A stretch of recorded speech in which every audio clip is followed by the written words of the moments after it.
रात के करीब 12 बज रहे थे। आसमान में बादल छाए थे और हल्की हल्की फुहारें गिर रही थीं। अरुण अपनी कार चलाते हुए नेशनल हाईवे 47 पर तेजी से बढ़ रहा था। उसे अपने गांव पहुंचना था, जहां उसकी मां की तबीयत अचानक खराब हो गई थी। हाईवे लंबा, वीरान और अंधेरा था। सड़क के दोनों ओर ऊंचे ऊंचे पेड़ ऐसे खड़े थे मानो किसी अनजान खतरे की चेतावनी दे रहे हों। करीब आधा घंटा ड्राइव करने के बाद अरुण ने देखा कि उसके मोबाइल में सिग्नल एकदम गायब हो चुके हैं। सड़क पर दूर दूर तक कोई वाहन भी दिखाई नहीं दे रहा था।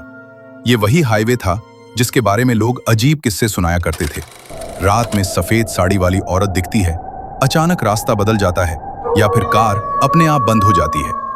अरुण इन बातों को हमेशा बकवास मानता था, पर उस रात हवा में सचमुच कुछ अजीब सा था। अचानक उसकी कार ने एक झटका खाया और हेडलाइट्स हल्का सा टिमटिमाई। उसने घबराकर स्पीड कम कर दी और तभी उसने देखा सड़क के किनारे एक औरत खड़ी थी। सफेद साड़ी, लंबे घने बाल और बेहद झुका हुआ चेहरा। अरुण का दिल धक से रह गया। वो औरत सड़क की ओर ऐसे देख रही थी जैसे किसी वाहन का इंतजार कर रही हो। अरुण ने कार रोकी नहीं, बस धीमी कर ली। जैसे ही कार उसके पास से गुजरी, वो औरत अचानक उसकी कार की ओर देखने लगी। उसकी आंखें गहरी, खाली और अजीब चमक लिए हुए। अरुण का बदन कांप गया। उसने तुरंत स्पीड बढ़ा दी, पर डर अभी खत्म नहीं हुआ था। करीब 5 मिनट बाद जब वो थोड़ा शांत हुआ ही था, उसके रियर व्यू मिरर में कुछ हिलता सा दिखा। उसने ध्यान से देखा और उसकी रूह जैसे शरीर से निकल गई। पिछली सीट पर वही औरत बैठी थी। उसके बाल बिखरे थे, चेहरा काला पड़ा हुआ और आंखें सीधे अरुण को देख रही थी। "मां, मेरे साथ क्या चाहती हो?" अरुण चीख पड़ा। औरत की आवाज मानो कब्र से निकल रही हो, खरखरी और टूटी हुई। "मुझे घर छोड़ दो।" अरुण का दिमाग सुन्न हो गया। उसने डरते डरते पूछा, "कहां?" औरत ने धीरे धीरे अपनी उंगली आगे की ओर उठाई, सीधे हाईवे के उस मोड़ की ओर जहां घना अंधेरा पसरा हुआ था। अरुण ने कार मोड़ दी। अब बाहर तेज तूफान शुरू हो चुका था।